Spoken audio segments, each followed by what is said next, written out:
This recipe is available in Marathi as well as English.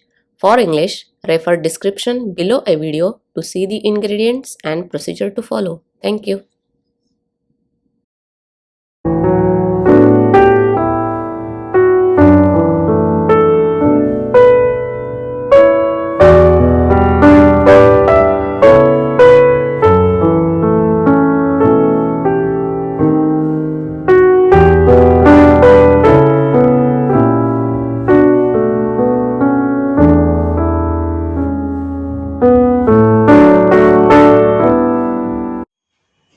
नमस्कार, मी रेखाच किचनमध्ये आपणा सर्वांचं खूप खूप मनापासून स्वागत.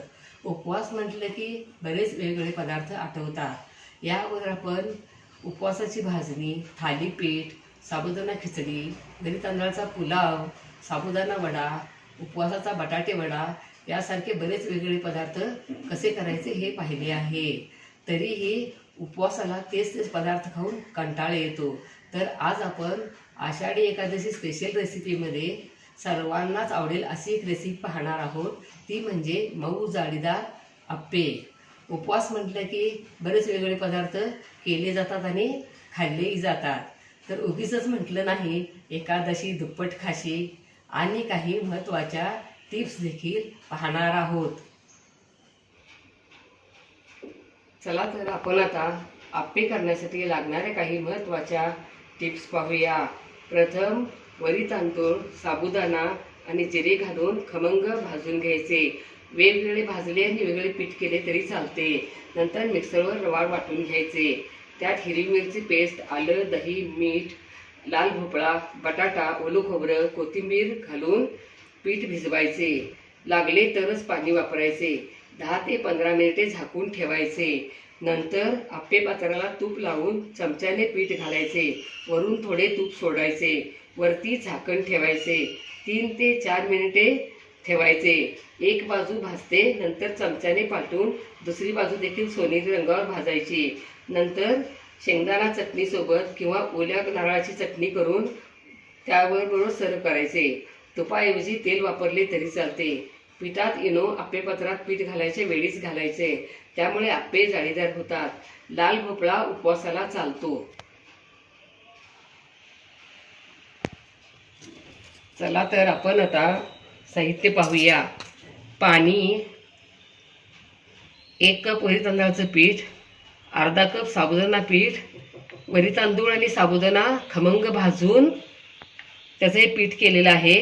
मिक्सरवरती पीठ करून घ्यायचं. मी वेगवेगळं पीठ करून घेतलं आहे. तुम्ही एकत्र पीठ केलं तरी चालेल. अर्धा कप दही, अर्धा कप साजूक तूप, तुपाऐवजी तुम्ही तेल वापरलं तरी चालेल. ओलं खोबरं, कोथिंबीर, इनो, मिरचीचे काप, लाल भोपळा, बटाटा हे दोन्ही किसून घेतलं आहे.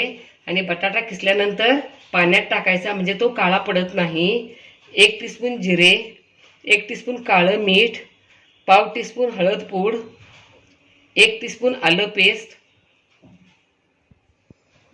आपण आता पीठ भिजवूया. वरी तांदळाचं पीठ, साबुदाणा पीठ, ओलं खोबरं, लाल भोपळा, आलं पेस्ट,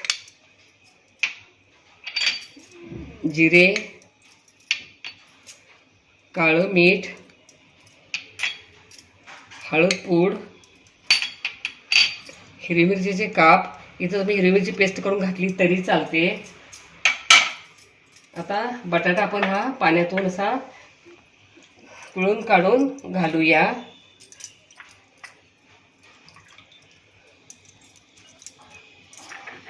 यामध्ये आता दही घालूया.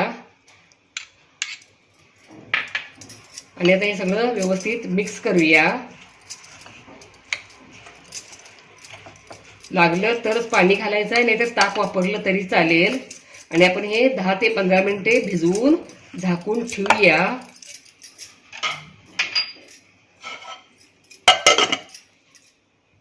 आता अप्पे पात्र गरम करायला ठेवूया. गॅसची फ्लेम मीडियम टू हाय ठेवूया. आणि यामध्ये मी तूप सगळं घातलेलं आहे. आणि आता आपण पीठ भिजले 15 मिनिटं झाली. यामध्ये कोथिंबीर घालूया आणि आता इनो घालूया.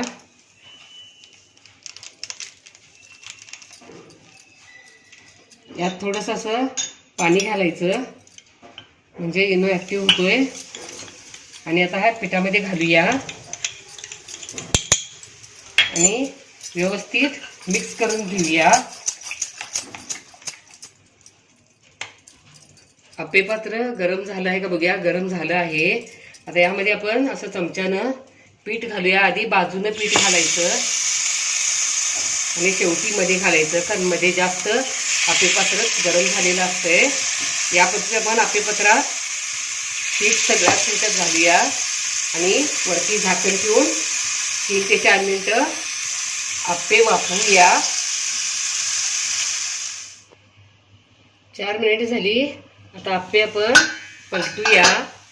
पहिला मधले पलटायचे म्हणजे ते लवकर भाजले जातात. बघा किती सोनेरी रंग छान आला आहे. या पद्धतीने आपण सगळेच आप्पे पलटूया. लागलं तर वरून थोडं तूप आणखीन सोडायचं असते. आता मी एकदमच जास्त घातल्यामुळं तूप सोडावं लागलं नाही. 2 मिनिटं झाली. आपण आता आप्पे काढूया. पलटून झाल्यावर तेव्हा वरती झाकण ठेवायचे नाही.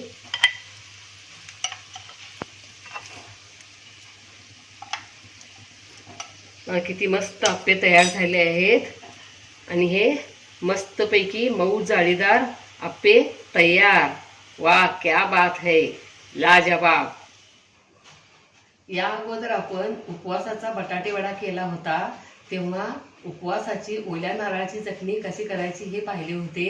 तशी चटणी आप्यासोबत केली तरी चालते किंवा हिरवी चटणी केली तरी चालते. अशा पद्धतीने उपवासाचे आप्पे जरूर करून बघा. तुम्हाला नक्कीच आवडतील. लाईक आणि सबस्क्राईब करा. कमेंट बॉक्समध्ये कमेंट टाका.